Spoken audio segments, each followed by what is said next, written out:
Welcome to Homework Lib.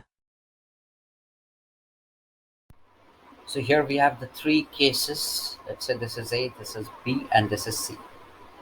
So these are the cliffs, and let us see the heights are same. So these are the three cliffs, and in a ball is thrown horizontally. In B, a ball is thrown at some angle to this, and in the third situation, let's say a ball is thrown like this with some angle theta. So assume that they are thrown with the same initial speeds. Okay, only the angle of projection is quite different over here. And if we observe that all these three kinds of projections, they are projected from the same height. So if we consider the initial potential energy, so that initial potential energy will be same. So for initial potential energy in A, it will be same as B, it will be same as C. And if we talk about the initial kinetic energy as well, that also will be relatively same because they are projected with the same speed, and kinetic energy just depends upon the speed. Okay, and initial potential energy, that depends upon the height. Of course it depends upon mass and acceleration due to gravity, but these are all constants in these cases.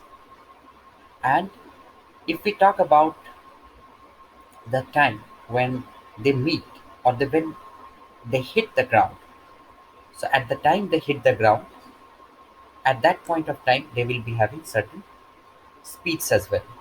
So at the time of hitting the ground, so at the time of hitting the ground, if we talk about the kinetic energies, in order to determine kinetic energies, let us just analyze it a bit. So in the first case, the ball is projected here, and let's say the height it has to come down is h. So if we consider the motion along x and the motion along y, so along y the motion will be almost same in terms of displacement.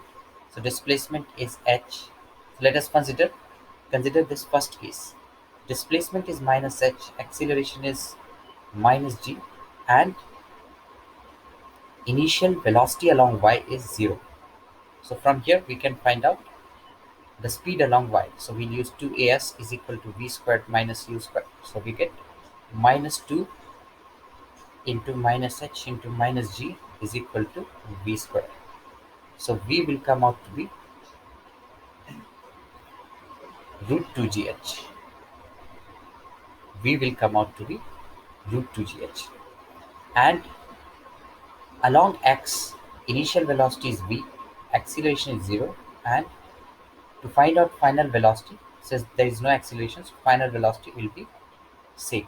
So it will be v only, right? So we have got final velocity along x, and we have got the final velocity along this y.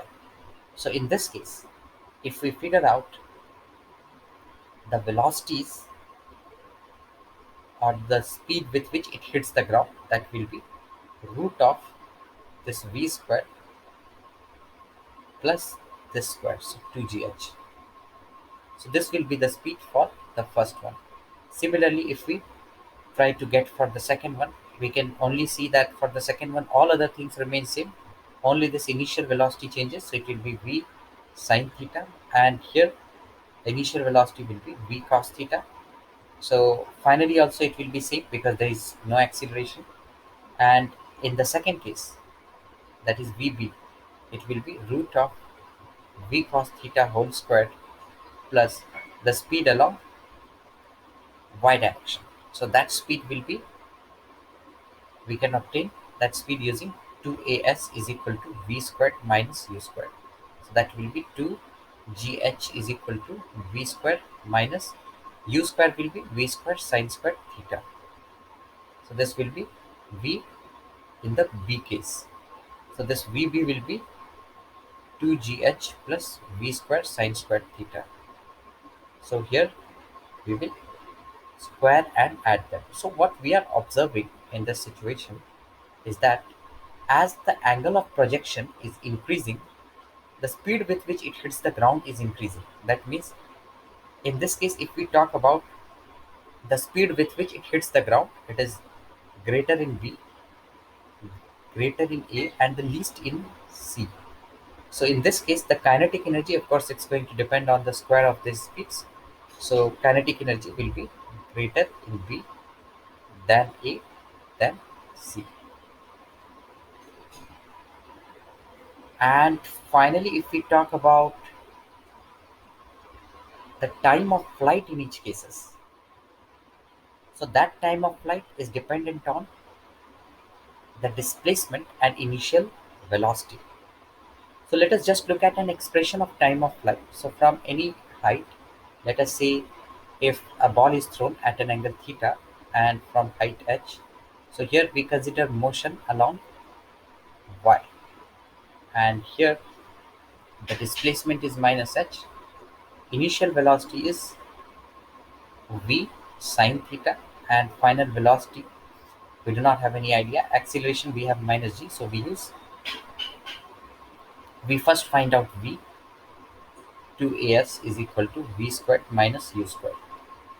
So that will be 2gh is equal to, this will be v squared, let's say this is v dash square, so final velocity, minus v squared sine squared theta. So final velocity we get idea from here. To find out the time, what we will do, we'll use s is equal to ut plus half at square.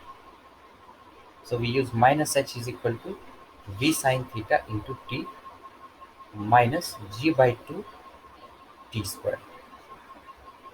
So from here we can get the idea that time of flight will be greatest in that case which has more vertical component of velocity in the positive direction.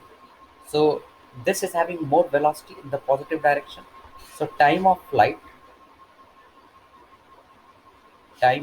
will be greatest in B and it will be least in C. So this is also going to follow the same trend.